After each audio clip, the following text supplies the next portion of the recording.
Saludos amigas y amigos, te habla Julio Jiménez Hedler en Twitter, @JulioCoco. Hoy es 30 de diciembre del año 2021 y esto es un beta político privado para nuestros suscriptores Patreon y usuarios VIP en bolívares y criptomonedas. El año pasado hice un beta político privado donde hablé y conversé sobre los impactos de la victoria de Biden en la presidencia de Venezuela, y lo hice antes de estas elecciones, no lo hice a fin de año. Y bueno, todo lo que allí se explicó en el beta privado, les voy a dejar el link en la descripción porque ya lo liberé. En gran parte se hizo realidad. Este beta va a tener otro cariz y repito, es solo para suscriptores. No compartas este video, por favor, es para tu consumo. Vamos a hablar un poco de lo que viene en 2022 para nosotros los venezolanos dentro de Venezuela. Lo primero que hay que decir es que no voy a redundar en lo que dije en el beta político Venezuela Premium. También te voy a dejar el link en la casilla de la descripción para que lo repases. Y es todo esto de que Venezuela se está arreglando. Venezuela no se está arreglando.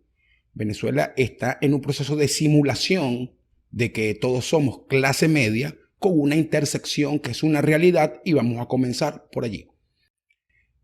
Hay datos del Banco Mundial y del Fondo Monetario Internacional que indican que Venezuela pudiese salir del periodo hiperinflacionario en el primer semestre de 2022. Me di la tarea de entrar a foros donde hay especialistas, de leer algunos documentos, otros tantos no los entendí muy bien porque no soy economista, te conozco solamente los principios básicos para entenderlos, y es posible, sí es posible que estas tendencias que están vaticinando el Banco Mundial y el Fondo Monetario Internacional se hagan realidad. Eso en teoría debería ser una buena noticia para los venezolanos, en teoría. Porque la verdad es que la hiperinflación, el aumento de precios contra unos sueldos que son básicamente inexistentes, han mermado la vida de los venezolanos, extinguieron una buena parte de la clase media. Hay millones de venezolanos en pobreza crítica y muchos de ellos en otros países en condición de refugiados, ¿no? Pero en ese mismo orden de ideas, diversos estudios, tal como lo expliqué en el Venezuela Premium, nos han venido indicando que la economía venezolana es una economía, muchos usan la palabra burbuja, pero lo que es cierto es que hay una desigualdad gigantesca y una minoría es la que maneja la economía en un recirculado de renta, en este caso en moneda extranjera, en dólares, tanto en efectivo como por transferencias internacionales.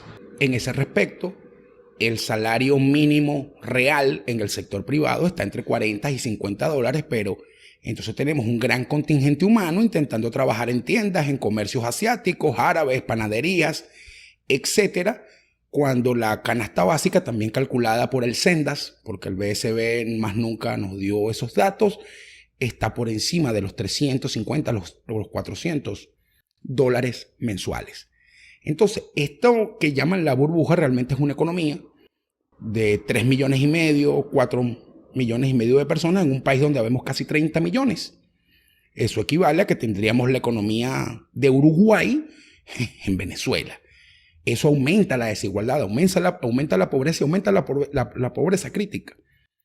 Entonces, ¿por qué les decía que salir del periodo hiperinflacionario pareciese una buena noticia, pero no lo es? Bueno, porque si estás suscrito es porque sabes cómo está Venezuela, el acumulado de daños que ha hecho la tiranía chavista en nuestro país, a usted, a mí, a nuestras familias.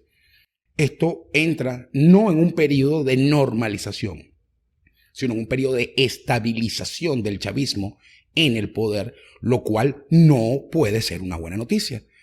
Y lamentablemente las perspectivas políticas, las presiones que venía recibiendo Nicolás Maduro como líder de la revolución chavista han venido mermando, al punto que el día de ayer el embajador para Venezuela, radicado en Colombia, el señor James Story, decía que bueno, que Venezuela tiene que entender, que felicitaba a Guaidó, pero que el camino era la negociación en México. Es decir, tal como lo dije en el beta privado del año pasado, Joe Biden Joe Biden, es que ni me sé el nombre de ese tipo porque es que me cae tan mal, envió Venezuela al congelador. Y estas palabras del embajador para Venezuela, Story, no significan otra cosa que el equivalente al retiro de las tropas de Afganistán. Mandar a toda la oposición venezolana que el mejor camino es seguir en negociaciones donde siempre el chavismo obtiene una ganancia, luego patea la mesa y tanto los negociadores como el pueblo venezolano se quedan sin absolutamente nada, es un camino que se ha transitado más de 10 veces en los últimos 20 años y que no ha rendido frutos. Eso significa, lamentablemente, que no vemos en esta configuración política, geopolítica y económica un cambio de régimen político para el año 2022, al menos que Maduro cometiera un error o que hubiese un evento tipo Cisne Negro que aglutinara a la sociedad de cara a un nuevo proceso de lucha que tanto usted como yo estamos esperando para sumarnos. En ese mismo respecto, esta semana, entre gallos y medianoche, una práctica muy parecida a la Asamblea Nacional de Diosdado Cabello, la comisión delegada de la extinta Asamblea Nacional, que fue electa en 2015, en diciembre de 2015, reformó el Estatuto de la Transición por algo que también explica en Venezuela Premium.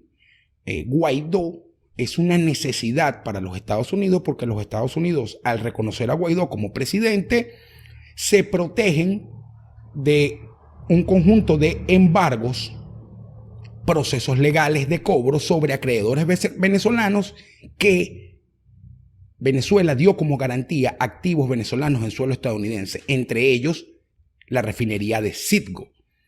Y si se aplica el cobro ruso, entonces Rusia tendría o podría tener una refinería dentro de los Estados Unidos de América y algo que los Estados Unidos no va a permitir. Y por ello necesitan tener la firma de Guaidó. Y con todo lo que ocurrió dentro del gobierno interino, que lo estalló Julio Borges y Primero Justicia a propósito del escándalo de corrupción en Monómeros, que es una empresa venezolana en Colombia, entonces le quitaron competencias a Guaidó, como que si Guaidó tuviese algún poder de todas maneras, y ahora el manejo de los activos de la nación, que en todo caso es una función ejecutiva, la tiene la comisión delegada de una Asamblea Nacional que ya no existe.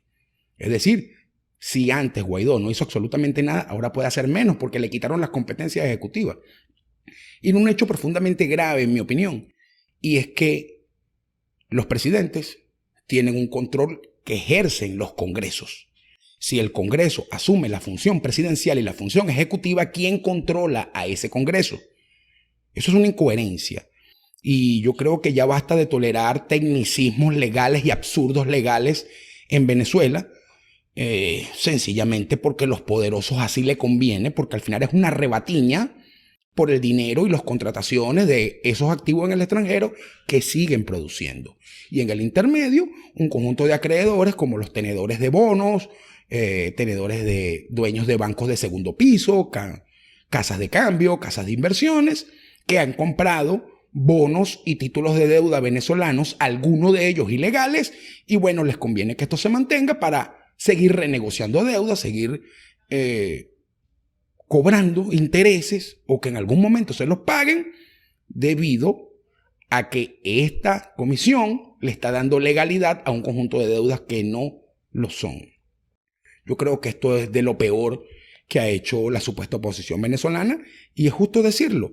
Entonces vemos que la oposición no está en pie de lucha para cambiar el gobierno, para absolutamente nada. Vemos que nuestro principal aliado político, que es los Estados Unidos de América, le baja la presión política, le quita total presión militar al régimen chavista. Y entonces, ¿qué nos queda? Nos queda a nosotros aquí sobreviviendo. Y en esa sobrevivencia, ¿qué es lo que viene para 2022? Bueno, ya la gran mayoría de nosotros estamos trabajando con nuestras habilidades, ejerciendo otras profesiones. Yo ahorita, como ustedes saben, me salí de la política, estoy dedicado a crear contenido para ustedes por suscripción y a dar asesorías, pero la gran mayoría está en eso. Porque definitivamente si no hay cambio político, ¿para qué nos sirve la clase política? De ese tamaño es la decepción de los venezolanos. Y en ese intermedio, entonces, tanto el chavismo como algunos de sus aliados la dirigencia opositora, junto con algunos de sus aliados, quieren hacernos ver que esto es lo mejor para todos, y eso no es cierto. Lo mejor para los venezolanos es cambiar de régimen político, porque ya esto no supone únicamente sacar a Maduro del poder. Es que tiene que iniciarse una transición en el mismo término que fue prometida. Cese de la usurpación, que significa el desplazamiento de poder de Nicolás Maduro. Gobierno de transición, que se aplique todas las instancias de derecho para estabilizar el país social, económica, en infraestructura y en Estado de Derecho, y luego que haya elecciones libres. No podemos decir que ahora, luego de todo lo que hemos hecho, todo lo que hemos sufrido, entonces nos dicen que el camino es seguir negociando e ir a elecciones, que no existe forma ni manera de vencer al chavismo. Ahí vimos lo que pasó con la última farsa, lo que ocurrió en el estado Barinas, por poner uno de muchos ejemplos, cosa que no es nuevo, porque en su momento se lo hicieron a Andrés Velázquez o se lo hicieron a Tomás Gualipa en Zulia. Y yo sé que este video no tiene buenas noticias, y lo prometí en Axones, pero sí hay algo que hay que decir. Y hay que decirlo. En este momento, sobre todo en este fin de año, mire, tenemos que no solamente abrazarnos en familia, querernos mucho, intentar comernos algo, hablar con nuestros vecinos, porque es que el reencuentro en la base es lo que nos ha mantenido flotando, sobreviviendo. Pero hay que tener profunda claridad de cómo vamos a manejar los que tengan inversiones.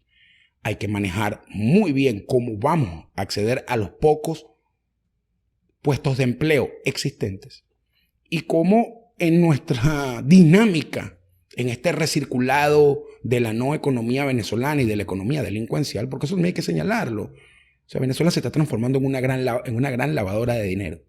Yo no voy a decir que todas las farmacias nuevas son de lavadores de dinero, pero muchas sí. Y usted lo ve. Es más, fíjense que el proceso de normalización y de simulación consiste en lo siguiente. ¿No se dieron cuenta que en el mes de octubre todos los supermercados asiáticos, que eran sucios, que eran calurosos, que tenían neveras viejas, aparecieron con buenas neveras, con aire acondicionado, pintaron todo limpio, ahora huelen bien? Eso no significa que yo tengo más dinero para comprar una harina pan, pero la estoy comprando en un sitio con aire acondicionado. Nos están engañando. Ustedes no se dieron cuenta que ahora este diciembre cometieron la irresponsabilidad de encender luces, arbolitos y plazas, y la gente salió, bueno, en medio de la pandemia, tanto tiempo encerrado, tanto tiempo sin verse, sin estar en actos masivos, y salieron solamente a ver plazas iluminadas. O sea, ese es nuestro nivel de problema. O sea, que la gente se emocionó porque iluminaron las cosas. ¿Y ustedes creen que el chavismo no iluminó? ¿Por qué? ¿Porque no tenían energía eléctrica o porque no tenían los bombillos? No, porque nos tenían sumidos en la oscuridad física para deprimirnos. Y ahora nos iluminan un poco para que creamos, no, ya lo peor pasó. Y ahora viene otra cosa y están hablando que, bueno, vamos hacia un modelo como el chino, otros dicen que vamos a un modelo sobre el ruso, cuando la verdad, y esto lo expliqué yo en el beta político El Plan, también te voy a dejar el link en la casilla de descripción, esto es un plan. Esto es un plan. Y si bien es cierto, les ha salido bien, porque sigue aumentando la diáspora, aunque muchos se están regresando, pero siguen siendo más los que se van que los que se quedan, hasta que va a llegar un punto de equilibrio, obviamente. El hecho que el plan está funcionando por negligencia, por errores estratégicos, porque el profit, porque la ganancia, porque el dinero está por encima de la vida de las personas. Y ya yo entendí que sí, ciertamente la izquierda es mala y hace un conjunto de cosas que no van por el bienestar de nadie, pero también es cierto que la derecha no está haciendo el trabajo. Y ya, aunque en Venezuela está planteado un conflicto ideológico, la situación socioeconómica del país supera lo político, supera lo social, y esto lo he explicado. Llegamos al campo de lo humano, pero en este campo de lo humano ha de surgir una disrupción. Y eso es lo que tenemos que hacer entonces, en la medida que podamos oxigenarnos a nosotros, en la medida que los fuertes podamos apoyar a los débiles, en la medida que podamos en el medio de la locura generar empleo o tener empleo, en esa medida podemos resistir hasta que ocurra un evento que nos llame de nuevo a la lucha. Una recomendación para cerrar este beta político privado. Una recomendación. Tenga cuidado con quien hace negocios. Porque este llamamiento que hizo Nicolás Maduro a los inversionistas, ¿ustedes creen que son a buenos inversionistas, a los legales, a los que actúan bien, a los que se apegan a la ley? En este país no hay Estado de Derecho. En este país hay una economía delincuencial donde esto se transformó en una gran lavadora de dinero. Pues tenga cuidado. porque uno no sabe, nadie sabe en qué momento puede ocurrir algo, lo repito, donde más de uno va a caer. Porque están cometiendo cosas que se están acumulando en el tiempo y tarde o temprano alguien va a cobrar. Aprovecho de despedir el año 2021 enviándote un abrazo, agradeciendo todo tu apoyo con tus suscripciones. Este año que vienen más episodios de Coco Labs. Las entrevistas las arranco en enero. Viene en la edición, la primera del año de Axones, va a estar bastante buena. Y bueno, en el nombre mío y de mi familia, te envío un fuerte abrazo. Que estén unidos, que estén fuertes, que estén firmes, que tengamos temple, que seamos estoicos, porque lamentablemente los poderosos están en una dinámica propia y se olvidaron de nosotros. Te habló Julio Jiménez Hedler en Twitter, @JulioCoco. Que recibas muy bien el año 2022.